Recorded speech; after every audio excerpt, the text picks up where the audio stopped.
Okay, I'm going to go ahead and get started. This is Jesse Ortiz again. I'm going to be going over the Pair Play program portion of the technical assistance training for January 2022. If at any point during the presentation you have questions, please feel free to submit your questions in the chat box and I will answer all questions at that time or at the end of my presentation. If you are new to Pair Play or you're experienced, I will be going over some updated POP training documents that you will find useful for you or your subcontractors. Just a brief overview of our division contact information. We have Keith Bynum as our interim director and Crystal Boyce is the division manager for the contract compliance division. My contact information is here. If you have any questions at all during today's presentation or after, feel free to reach out to me via email or you can reach me at my office or cell phone. I'll leave a minute there so you can collect that information. Okay, so today's discussion is going to be program definitions for Pair Play, some program requirements, how to submit POP submissions to B2G Now, closeout evaluation for Pair Play, and some frequently asked questions. And then I have some additional resources, including the POP FAQ and step-by-step tutorial overview. So for Pair Play program overview, the Office of Business Opportunity currently oversees the Pair Play program. It is established with Executive Order 1-7. It requires contractors to provide or offer health benefits that meet city requirements. City requirements were updated last year in January. So if you're new to Pair Play, I will be going over the requirements or the updated requirements in a later slide. The purpose of the program is to enhance fairness among competing contractors that provide health insurance and those that do not. For more information, you can visit the Office of Business Opportunity website. There is an executive order download there. So if you haven't already, I would highly recommend that you would go and download that, or you can send me an email and I will send you that. It's highly valuable information, especially regarding the policy and the purpose of the program. So some POP definitions: POP contracts valued at or above 100,000 for prime contracts or 200 for subcontractors are required to comply with the Pair Play program if those contracts are professional service, construction, or service-oriented contractors. If you have questions on the status of your particular company in regards to whether you would have to comply, feel free to reach out. The main thing that we look at is the type of service provided. So if you're a service-oriented company, as long as 50% or less, or 50% or more of your service is on the project, is not a supply, then you will be considered a service-oriented company. If you're a supplier, we designate suppliers as 50% or more of the contract as supply-oriented. In addition, call or work order or job order solicitations are required to comply with Pair Play if they meet the above criteria. So you can again see Executive Order 1-7 for more information. The POP program does not apply to supply or procurement contracts. Again, the 51% rule, intergovernmental contracts or interlocal agreements or bulk purchasing agreements. Any contract in which a city of Houston has not expended any funds. So in order for your contract to be considered exempt from the Pair Play program, a POP 4 does have to be approved at the onset. So prior to the start of your work, a POP 4 will have to be submitted. I will go ahead and submit those on prior to the contract starting. And if Office of Business Opportunity approves, then Pair Play would not apply. So in most cases, you wouldn't necessarily, as a prime, have to have any involvement in this process, but we would review it, make sure that it will have to comply, and then we'll inform you whether or not OBO approved an exemption for your contract. So just some examples of previously exempted projects, in the past regarding COVID-19, some that were considered an emergency project, those are exempted. OBO is very strict now. They just want to focus mostly on interlocal contracts, interlocal agreements. So anything other than that most likely will not be considered exempt unless it's a supply contract. Okay, for POP covered employees, they would consist of employees over the age of 18, employees that work at least 30 hours or more on for the contract or for the employee, for the employer. 1099 employees or independent contractors will also be considered covered if they meet the above criteria, the 18 years old and 30 hours or more. In addition, all Section 3 employees working on DR17 projects are required to be POP covered or have insurance. So we have a POP quiz. So which of the following type of contractor will automatically be exempt on a POP covered contract? If you can go ahead and submit your answers to the chat box.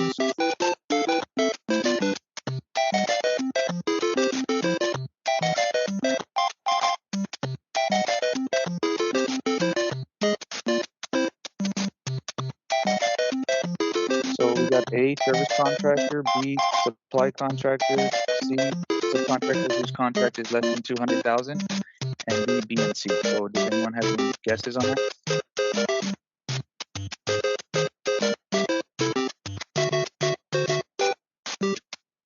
All right, so the correct answer is D, B, and C. So again, automatically exempt supply contract, and a subcontractor whose contract is less than 200,000 will automatically be exempt.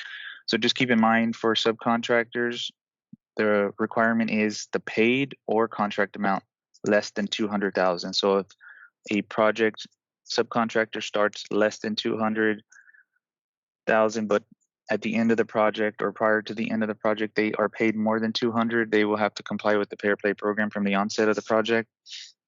If you have some questions on that, please feel free to reach out. I will definitely direct you to the correct policy or answer, specific questions you may have.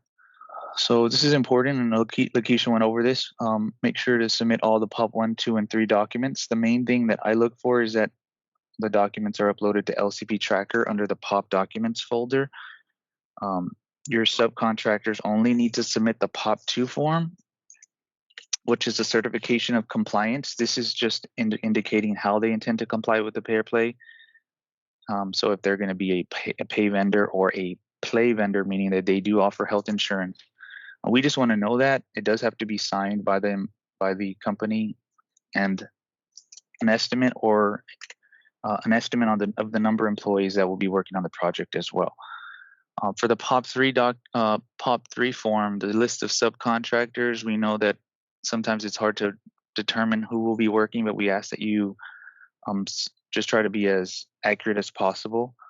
If at any point I have any questions on it, I'll reach out to you. But I utilize the POP 3 to make sure that I document which vendors on the project will have to comply with the Pay or Play program. So we're going to go. I will be going over the pay aspect of the POP program now. So this is for those employers that do not offer POP benefits to their employees, or if they are POP pay and play. So the first thing is to know that the pay vendors contribute $1 an hour for each covered employee per regular hour of work on the POP contract.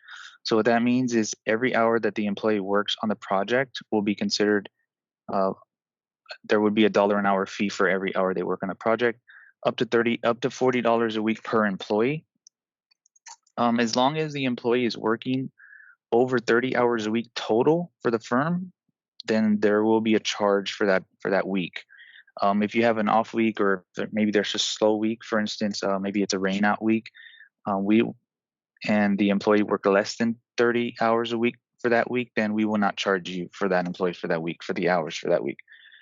All submissions need to be submitted to B2G Now. The B2G Now tutorial, the step-by-step tutorial I've created, as well as FAQ documents, are very helpful in regards to how to submit. I will also be going over some processes in a later slide on submitting weekly hours. Just a reminder, all pay employees who work on the city contract need to have both total hours and hours worked entered for each active week on the project. A lot of times I'll get, or occasionally I'll get, some vendors that submit only one column, or they submit the same hours for both, just assuming that it's the same.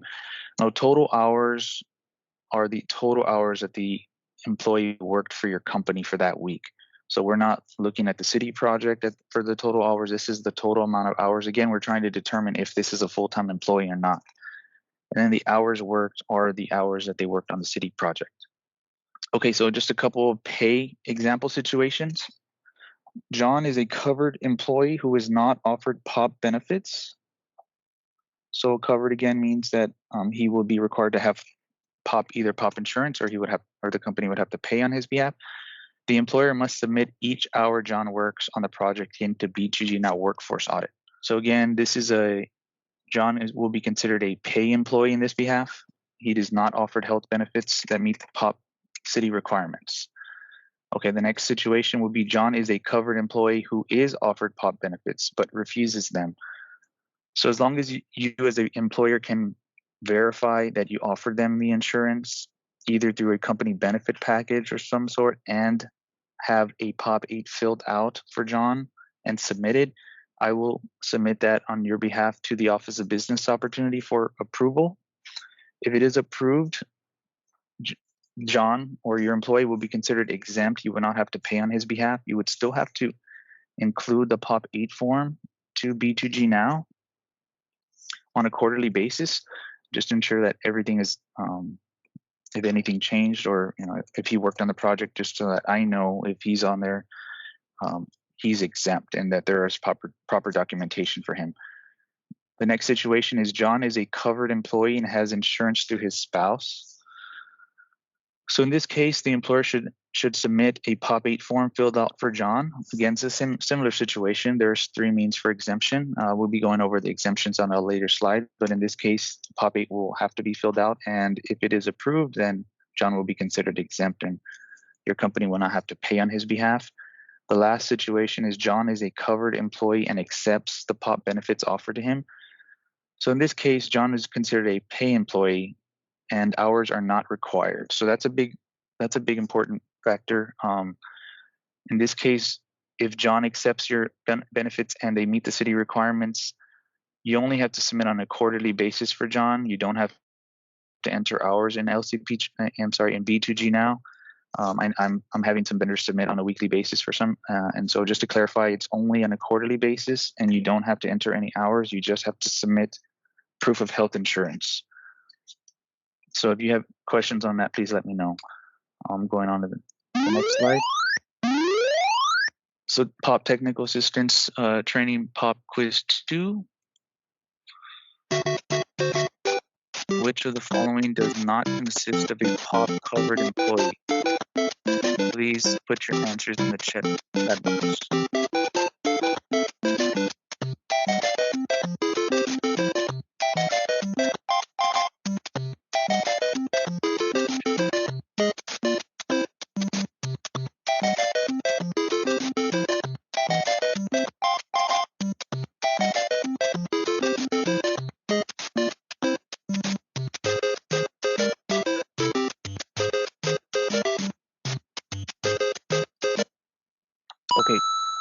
Okay, great. Thank you for those who've participated. The answer is B, employee working for a supplier. Okay, so the next section will be the POP program requirements. So the next section will be the play aspect of the POP program. So if you're a company and you do offer health benefits to your employees, they do have to meet the city requirements. The city requirements were updated in January 2021, and they include that the employer pay no less or contribute no less than 75% of the total cost per covered employee per month toward the total premium cost. Just like a quick rule definition, we look at the lowest cost tier option that you provide. So if your company provides multiple tier options, we're just looking at the lowest cost tier option. And as long as the lowest cost tier option meets this minimum requirement, then you will be considered POP compliant, or your insurance will be considered POP compliant. The other aspect is the employee contribute no greater than 25% of the monthly premium cost. So keep in mind that there's not a minimum cost. Previously, there was a $150 minimum requirement. So if your company was offering insurance, you had to meet both the 50% rule and the $150 requirement. At this new requirements from OVO, they don't have the $150 requirement anymore. The only requirement is that you meet 75% of the total cost of coverage. So if your insurance costs $100, the insurance the employer has to pay is $75. to meet the minimum requirement. So again, there's no minimum requirement on the cost. It's just the percentage. It's important that monthly insurance statements are submitted to your B2G Now submissions on a quarterly basis. I have a lot of vendors that submit and either forget to submit their insurance information, so I have to reach out to them and require that. So just make a note of that either on your calendar or something. That insurance documentations are required on your quarterly submission, and what the Office of Business Opportunity requires is that the 3 months of the previous quarter or for the quarter that you're submitting on are submitted. What this is required is we just want to make sure that the employees that you list as covered are actually listed on your insurance invoice. It doesn't have to have any personal information. We just want to make sure that they are offered the benefits, and we kind of can determine how much it's costing. So an overall view of what it's costing is required. I do require a benefit package to be uploaded on an annual basis. You can upload those to LCP Tracker under the POP Documents folder, or you can upload those to B2G Now in one of your submissions. Well, that's just, again, that we just want to verify that the amount that you offer your employees are meeting the city requirements. So that's why we require the benefit package to also be uploaded. For quarterly submissions, play vendors must list all the employees, whether on site or not, who worked on the contract for that quarter. So I do have occasionally supervisors that are working on the project and the vendors forget to add them. I'll just go back and just inform them that they will have to add their supervisors, even if they're salaried or they're not on site. So occasionally we'll have a prime contractor that has a superintendent on site. There's no actual laborers. Well, the superintendent will be considered a covered employee, and he will have to have health insurance. And so you will have to submit his or her information on the in the B2G Now system on a quarterly basis. Provide either an exemption form, POP 8, or proof of health insurance for the 3 months of that quarter. So again, that's just what OVO requires. If you have exempt employees, make sure to upload your POP 8 forms. They are required to be submitted to me prior to submission, prior to upload to B2G Now, because they do have to be approved. So if I notice that you upload POP 8 forms and they're not approved, I will reject the submission and require you to resubmit with the approved POP forms. It usually takes about 2 or 3 days to get the approval back from the Office of Business Opportunity. So if you review the FAQ document I've created, it will detail exactly how you're supposed to submit the POP 8 forms to me, and so that everything's clear. So I'll go over the POP FAQ document in the resource section later on. Again, the annual benefit package. This is just, again, to ensure that your insurance is meeting the city requirements. Okay, it's also important to know what is not required for play vendors. It's not required that you submit on a weekly basis. So again, the POP B2G Now system does send out audits on a weekly basis to all vendors. It is not required that you as a play vendor have to submit on a weekly basis though. So there can be some confusion there. So just a reminder, if you're a play vendor, that you only have to submit on a quarterly basis, and you do have to submit on the first week of every new quarter or every new calendar quarter. So for January 1st, that was fourth quarter was due. So if you're a POP vendor and you have to go and submit those, go ahead and after we clock off of this, you can go and submit your POP 7 submissions. Make sure to review your POP FAQ and POP step-by-step tutorial. Again, I will be going over that on a later date, but that will be detailing exactly how to submit. If you have any questions, that's a great resource. For those employees that are exempt, a POP 8 is required. An example would be if an employee rejects insurance that meets city requirements, you would have to have the employee fill out the POP 8. It will have to be signed and notarized, and a reason as to why he or she is rejecting the insurance has to be included on the POP 8. OVO is very particular regarding the POP 8s. It does have to be filled out completely. There will be a form that I've created that shows exactly how to fill that out, and I'll be going over that in the next slide. Okay, so this is an example POP 8 form that will have to be filled out by either a prime or subcontractor. If you do not have this form, feel free to reach out and I'll send it to you. The OBO just wants to make sure that every blank is filled in. So if it's the department, the contracting department, it will have to be listed as Houston Housing and Community Development. The contract number and description has to be filled out. The vendor number, which is found in B2G now, has to be filled out. It has to be signed. You have to include the reasoning behind the request for exemption. So if you include other, the Office of Business Opportunity will reject this on POP 8 form, and you'll have to resubmit it. So it's very important that you review this form prior to submitting to ensure that you have filled out the form completely. No section, again, of this form should be left blank. It also has to be signed by the employee and notarized. And make sure that the notary is a current. It's not a current past due notary. OBO will also reject it based on the date. Okay, we have POP quiz number 3. Please participate if you have the answer. Okay. And Acme covered employee Angela is offered health insurance that meets POP minimum requirements, which must be true if Acme is a utility vendor.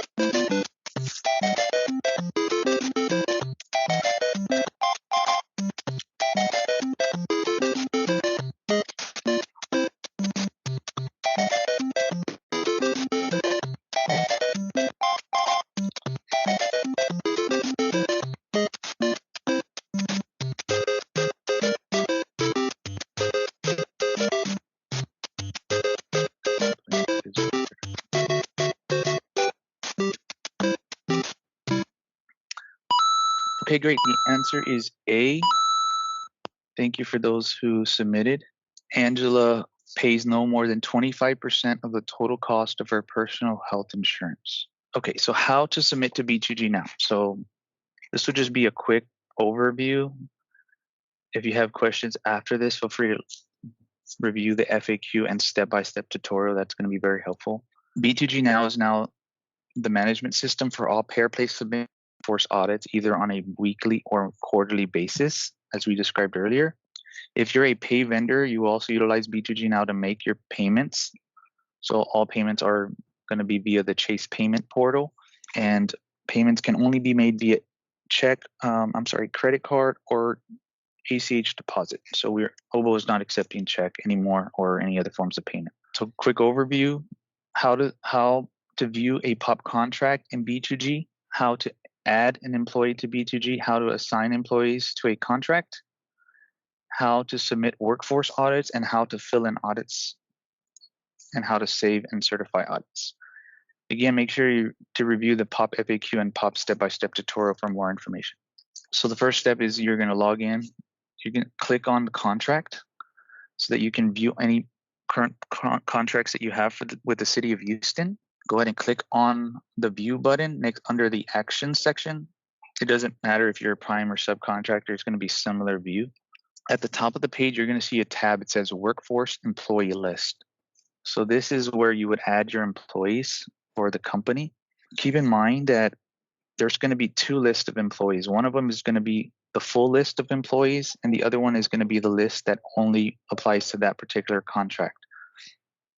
So the Assign Employee to Contract button is a button that you will click if you want to assign an employee that's in the list, in your general list, to a particular contract. So in this case, in this page, you'll notice that I click on the Manage Employees button, and a list of employees appear. You'll notice that the craft is listed, so the pay or play option, and the action button. So if you need to deactivate, delete, or edit, you click on the drop-down menu under the action section, and you can do that. Go ahead and click on the Add Employee button to add in a new employee. Also, keep in mind, once you add an employee, you cannot delete them. The system will not allow you to delete an employee. You can only deactivate an employee once he or she is added. There is some confusion on that sometimes. That's so you cannot delete an employee once you add them. And sometimes a vendor will add in the same employee multiple times. You just have to deactivate those that are So you go ahead and just list the first name, last name, and whether or not they're an active employee. If you click non-active, then you will not be able to include them in your POP submissions. So make sure that you include them as active. If they're no longer working for your company at all, then you can go ahead and click them as non-active. You don't have to switch them as active or non-active during the contract unless you feel like they're no longer going to work for your company for that project anymore. Then you can just click them as no. But if they're going to be going on and off during the contract, then just leave them as yes. You don't have to, so that you're not having to waste time. You get assign employee to the contract. So this is what I was referring to earlier. You're going to assign your employee to the contract. Okay, so go ahead and select the employee that you want to assign to the contract. You see the drop-down menu there, and then whether or not they're active. If you want to attach a document, you can attach it here. I don't recommend you to attach anything at this page, though. I have a hard time finding them. So the main thing is go ahead and just attach any documents like POP 8s to the B2G audit. So just so you know, if you're attaching documents under this section, under the employee section, it's not recommended because it's challenge. It's not easy to find once you submit them here. Okay, workforce audit list. So this is where it's going to be your main tab throughout the project. You're going to go here to submit your POP submissions. Whether you're a pay or play vendor, you're going to go here. If you notice this screenshot, you notice that there's some add audit buttons. Occasionally, you'll see these if there's not automatic audit sent. If you know that you need to submit an audit for, let's just say, the first quarter of or the third quarter of, go ahead and just select the first week of the third quarter to submit your submissions. And you can just do that by clicking the Add Audit button. Occasionally, I'll have vendors reach out to me and say, well, I don't know where to submit. Well, they have to click Add Audit before they can view their submission in B2G now. So go ahead and select Add Audit, and then once you do that, you can go ahead and start submitting your workforce audit. Okay, once you've added your audit, you click the View button, and it will allow you to, it will take you to a page where you can fill in your audit, or if you did not work, you can mark as no work. Make sure that you do not submit a blank workforce audit. If you do that, I will reject it. So make sure that you either select work or no work on all your submissions. If you do not work, again, don't leave it blank. Make sure to submit no work so that we can correspond that with what's in LCP tracker to verify that you did not work during that period. As described earlier, there's two columns, the total hours and the hours worked column. If you're a pay vendor, you have to enter information in both columns. You can't leave one blank. And total hours should always be equal to or greater than the hours worked column. There's occasionally where I'll have vendors submit their total hours to the hours worked column, and the hours worked column is greater than the total hours column. So that's impossible. So just so know, the total hours column always has to be greater than the hours worked.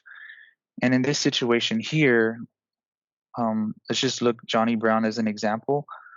Johnny worked 40 hours for the company for that particular week and 20 hours on the City of Houston project. For Johnny for that week, the City of Houston will require a fee of $20 for Johnny. So again, we only charge you based on the number of hours they work on the city project or the hours worked column. Once you submit all the hours, go ahead and select the review button. Oh, just a note here. As you're going through the projects and you're coming on your last week, make sure to select the final checkbox at the top there. You notice under the special status, a lot of vendors will they'll ask me to close out their contract when they can easily do that under this section here. Once they select final and submit their last workforce audit, they will no longer receive workforce audit workforce audit due dates, which are submitted or which are sent out on a weekly basis. Again, once a vendor submits or reviews their workforce audit, make sure to select Save and Certify. Do not select Save and Certify later because it just an extra step. Just go ahead and certify it now. If there's any issues, I will get back with you and allow you to edit it on a later date. Okay, so pop quiz number 3. Please participate if you have the answer.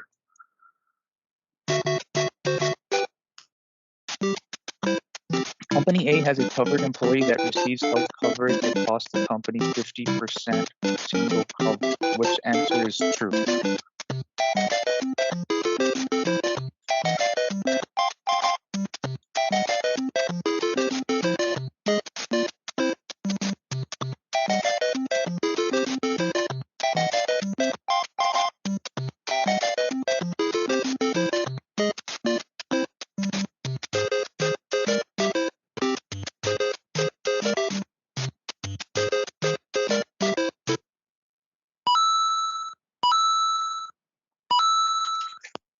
Okay, so this again goes back to the January 2021 update for OBO. So the new requirement is 75% for single coverage. So in this case, an employer that provides health insurance that costs the employer 50% of the total cost of coverage at the lowest cost tier option will not be considered compliant, and they will have to submit their workforce audits on a weekly basis. So they would be considered a pay vendor in that regard. Again, questions on that or specific situations, feel free to reach out, and I can also reach out to OBO on your behalf if they're pretty close to the 50% or the 75%. Sometimes OBO will still accept it. So if you're 74% or 73%, sometimes OBO will still accept it as health insurance for the city of Houston. That will meet the POP requirements. Okay, closeout evaluation. So prior to closeout of any project, I review for POP 1, 2, and 3 forms. Again, those should be submitted to LCP Tracker. In addition, all workforce audits need to be submitted to B2G Now, including the POP 8 forms. All POP 8 forms do have to be approved.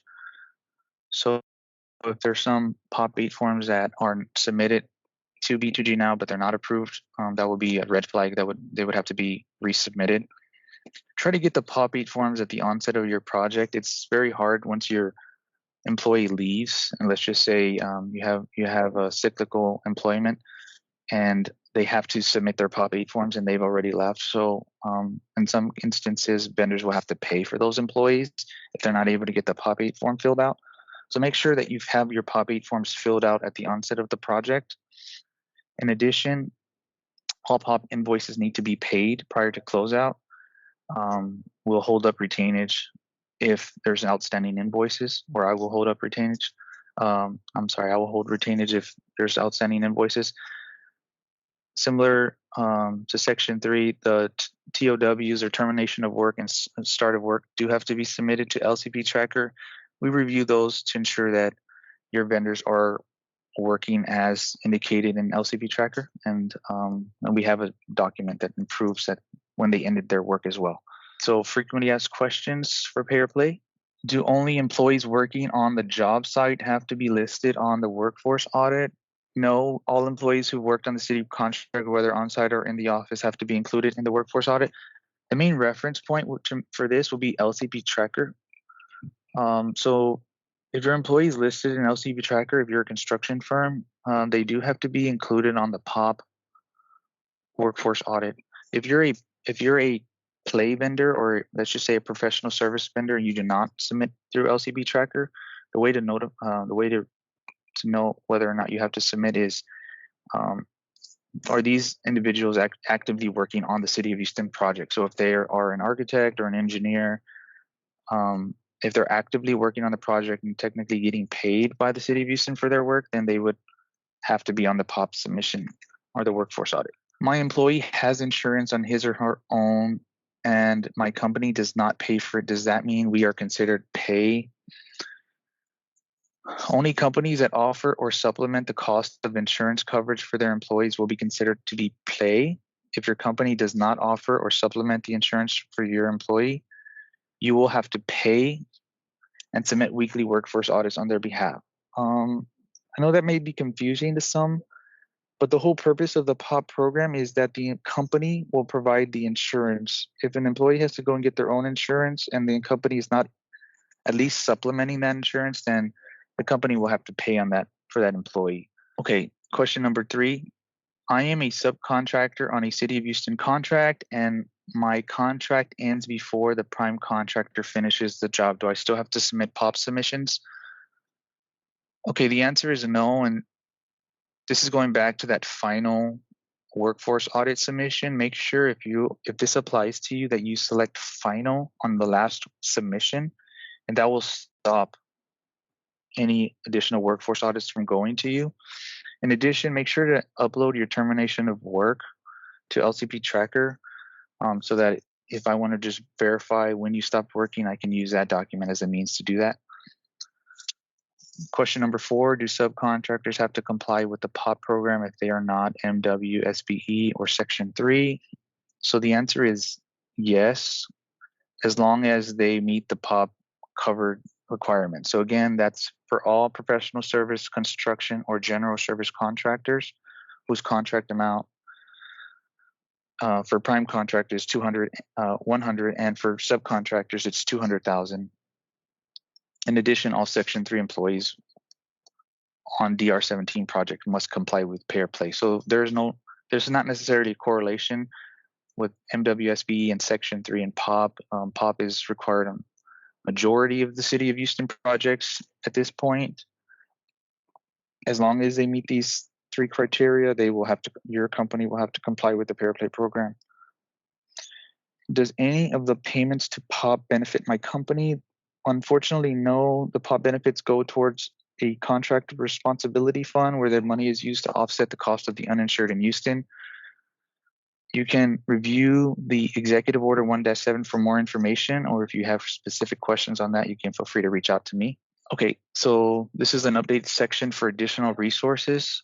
So if you haven't already reviewed the FAQ document for pay or play that I've created, here's a snapshot on the right. It's very useful. There's 5 sections in the FAQ section, including where should I submit POP forms 1, 2, and 3, how to submit my POP 8 forms, and how do I submit play or insurance submissions, how to submit play workforce audits, and how to make a POP payment.